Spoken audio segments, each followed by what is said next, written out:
સ્વાગત છે।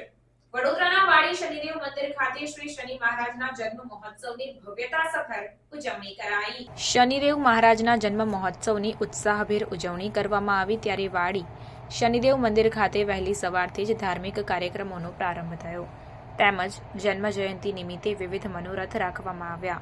વહેલી સવારે 5:45 શહેનાઈ વાદન સાથે મંદિરના દ્વાર ખુલ્યા હતા અને આરતીનું આયોજન કરવામાં આવ્યું। ત્યારબાદ સવારે 6 વાગે ધવલ કુમારના સ્વર કંઠે સુંદરકાંડનું આયોજન, 9:15 આરતીનું આયોજન તેમજ જન્મ અભિષેક તથા પૂજન સવારે 11:30 વાગે રાખવામાં આવ્યા। ત્યારબાદ બપોરના 12:30 કલાકે શનિદેવ મહારાજની જન્મ આરતીનું આયોજન કરાયું હતું। ત્યારબાદ 4 વાગ્યાથી 6 વાગ્યા સુધી મંદિરના દ્વાર બંધ રાખવામાં આવ્યા।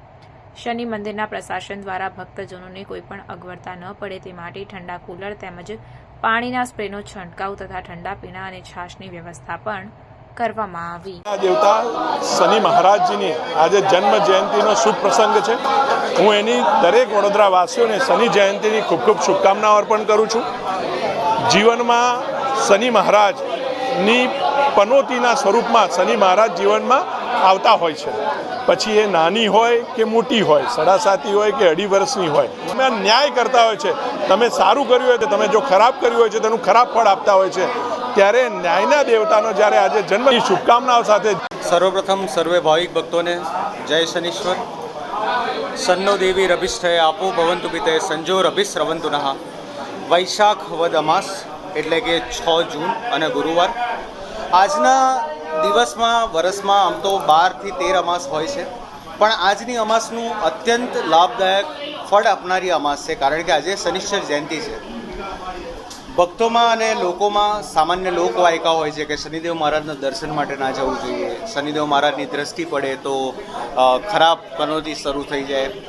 વાસ્તવિકમાં શનિદેવ મહારાજની દ્રષ્ટિ સાથે સંબંધ છે। જે વિગ્રહમાં શનિદેવ ભગવાનની દ્રષ્ટિ સીધી પડતી હોય ત્યાં દર્શન કરવા કષ્ટદાયક હોય છે। પણ વાત કરીએ સંસ્કારી નગરી અને કલાની નગરી વડોદરા, એમાં હૃદય કહેવાતા વાડી વિસ્તારમાં સ્થિત લગભગ 260 વર્ષથી પણ વધારે પૌરાણિક આ શનિદેવ મહારાજનું મંદિર। અહીં દાદાની મૂર્તિ એક જ કાળા કસોટીના પથ્થરમાંથી કલાત્મક રીતે કંડારીને એવી રીતના બનાવવામાં આવી છે કે ભગવાને પોતાના હાથમાં સૂર્યનારાયણજીને ધારણ કર્યા છે, જેથી કરીને ભક્તો તેમનું સન્મુખ દર્શન સાધારણ અને સામાન્ય રીતના કરી શકે છે, જેનો કોઈ બી ખરાબ પ્રભાવ ભક્તો પર પડતો નથી અને દર્શન શુભકારી, શિવકારી અને કલ્યાણકારી બને છે। અહીં ભક્તોના મનોરથો દર્શન માત્રથી જ સમાપ્ત થાય છે અને પૂરા પડે છે। આજના દિવસે દાદાની કૃપાથી અને એમની જ ઈચ્છા શક્તિથી સવારની શરૂઆત ધવલકુમારના સુંદરકાંડના પાઠ સાથે થઈ। તત્પશ્ચાત 11:30 કલાકે ભગવાનનો જન્મ અભિષેક ચાલુ થયો। 12:30 કલાકે જે મુહૂર્ત અને જે નક્ષત્રમાં શનિદેવ મહારાજનો જન્મ થયો હતો એ જ મુહૂર્તની અંદર ભગવાનની આરતી।